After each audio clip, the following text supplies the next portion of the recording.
aksi boikot terhadap produk Prancis NECA adalah sebuah kewajaran, karena siapapun kalau benar-benar mengaku cinta terhadap nabinya, mesti akan sakit, mesti akan merasa bahwa junjungan kita telah dinistakan, telah dianiaya dan seterusnya. Lalu apakah aksi boikot ini benar-benar memberikan dampak yang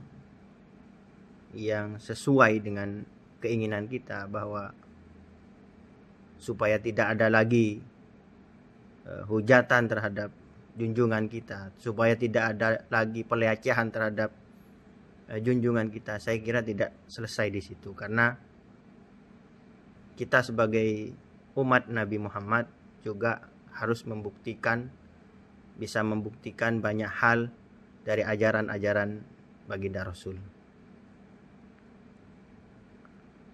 Belum lagi ada dampak sosial yang juga akan memberikan pengaruh bagi kehidupan umat Islam. Secara ekonomi, produk-produk dari Prancis ini juga telah menghidupkan sekian banyak umat Islam di berbagai tempat, terutama di Indonesia juga. Dan memboikot produk-produk Prancis ini harus disertai dengan solusinya. Saya kira ini juga akan menjadi pembahasan yang tidak akan pernah selesai, karena kita sebagai rakyat kecil, kita sebagai masyarakat yang ada di bawah, memang hanya bisa berharap semoga ada teguran-teguran yang keras yang diberikan oleh negara-negara Islam, termasuk juga Indonesia. Dan kita pun juga tidak bisa terlalu berharap, karena di luar kepentingan agama sebenarnya ada juga kepentingan-kepentingan politik di dalam ini.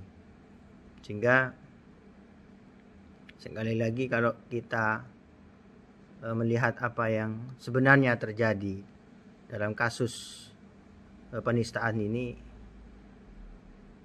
yang satu dengan yang lain ini pasti ada hubungannya. Ada yang bilang bahwa di negara Prancis yang menganut sistem sekuler, di sana memang bukan hanya agama Islam, tetapi juga agama-agama yang lain, ya, itu juga dinistakan. Di Prancis itu simbol-simbol agama tidak hanya Islam saja, tetapi juga agama-agama yang lain juga dilarang. Sudah ada pemisahan antara negara dengan agama. Jadi kepada kita, terutama para alumni, ya tidak usahlah kita ikut-ikut mendiskusikan hal-hal yang di luar kemampuan kita, di luar jangkauan pemahaman kita. Kalaupun kita harus memboikot, ya boikotlah. Para alumni mulai hari ini jangan menggunakan produk-produk, jangan membeli produk-produk Prancis. Apakah kemudian Kopontren kita harus melakukan boikot? Terus terang saya juga bingung. Kenapa? Karena selain produk-produk Prancis ini ikut memberikan sumbangsih bagi kehidupan umat Islam dimanapun, sederhana, ya. Khusus misalkan untuk produk SGM misalnya. Ini produk susu yang dikonsumsi oleh masyarakat di Indonesia. Saya tidak usah terlalu banyak bicara wilayah yang lain. Di Bangkalan saja, ketika bayi kita ini diberikan susu SGM, cocok-cocokan, mon secocok ke SGM, ya bajing lo kayak sakian, anang lo kayak sakian, sang iyo ba ke produk lain, bah buru sakit. Ini kan masalah. Makanya saya ingin mengatakan bahwa memboikot produk Prancis itu ya boleh-boleh saja, tetapi jangan memaksakan diri untuk mengatur orang untuk tidak memakai produk itu. Ya.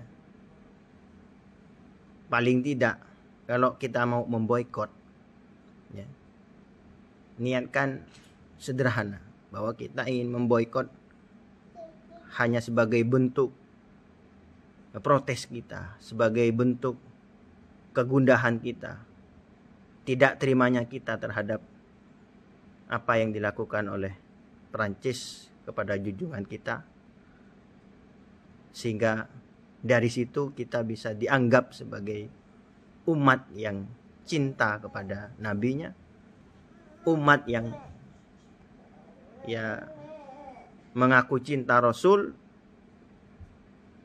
dengan tidak lupa terhadap kewajiban-kewajiban yang lain, untuk bisa dikatakan sebagai umat yang sesungguhnya, sebenar-benarnya cinta kepada Rasulullah. Saya pribadi justru juga merasa bahwa kecintaan yang telah saya ungkapkan kepada baginda Rasul sangatlah jauh dari bagaimana menjadikan kecintaan itu untuk membentuk pribadi-pribadi yang baik, untuk bisa mentauladani segala apa yang jadi ajaran dari baginda Rasul Muhammad SAW. Jadi ini statement saya yang ingin saya sampaikan, dan mohon untuk dipahami kepada semua alumni bahwa kita sebagai umat Islam bisa saja berbeda dalam menyikapi persoalan ini, tetapi yang terpenting adalah sebenarnya bahwa perbedaan-perbedaan itu bukanlah menjadi sebuah sebab bahwa kita tidak bisa bersatu, kita tidak bisa bersilaturahim, kita tidak bisa ketemu dan seterusnya, ya. Karena sesuai dengan ajaran baginda Rasul, ikhtilafu ummati rahmatun. Jadi kepada alumni yang dengan cara berpikir yang berbeda, saya hanya ingin berpesan, tetaplah menjalin silaturahim, tetaplah melaksanakan aktivitas-aktivitas keseharian kita, kegiatan-kegiatan sosial yang kita lakukan, keagamaan yang kita lakukan bersama-sama, tanpa harus merasa risih, tanpa harus merasa dan segala macamnya. Saya kira itu, ini tanggapan dari saya. Silahkan kalau mau di-share, silahkan kalau mau disebarkan kepada sesama alumni maupun kepada masyarakat. Dari saya, terima kasih. Semoga kita semua menjadi umat baginda Rasul yang tidak hanya akan mendapatkan syafaatnya, tetapi kita juga bisa menjadi jembatan, menjadi pelantara untuk diberikannya syafaat-syafaat dari para anbiya, dari kusteh Kanjeng Nabi Muhammad sallallahu alaihi wasallam kepada siapapun umat manusia, termasuk kepada presiden Prancis ataupun juga yang membuat karikatur ini. Demikian, wassalamualaikum warahmatullahi wabarakatuh.